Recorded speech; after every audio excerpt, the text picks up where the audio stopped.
Alors ce plan Mobilité électrique Group, qui a été donc annoncé en octobre 2018, positionne EDF comme un acteur ambitieux en termes de mobilité électrique et se décompose en 3 grosses ambitions sur 4 pays dans lesquels nous avons des implantations, France bien sûr, Italie, Belgique et Grande-Bretagne. 3 ambitions majeures, l'une autour de la fourniture de l'énergie.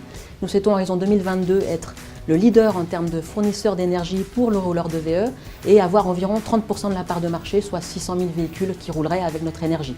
Le deuxième point, c'est d'être le leader en termes d'infrastructures de recharge et pour ça, avoir déployé 75 000 bornes de recharge en France, horizon 2022, et être interopérable pour 250 000 d'entre elles.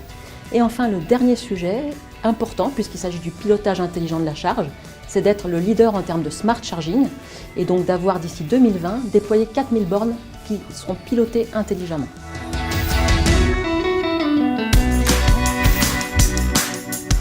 EDF est pleinement ravi de participer à EVS 32, effectivement, parce que EDF ne fera rien toute seule en termes de mobilité électrique. C'est important pour elle d'associer à cet écosystème tous les partenaires. C'est d'ailleurs ce qu'elle a fait aussi dans le cadre de sa conférence de presse. Nous sponsoriserons le cluster qui réunira un certain nombre d'organismes, d'entreprises et de start-up autour de la mobilité électrique.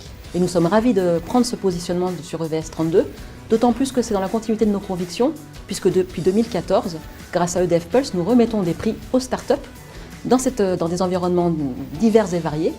Une quarantaine d'entreprises, de start-up ont déjà été nommées et primées dans le cadre de ces prix-là, dont 22 dans la mobilité électrique.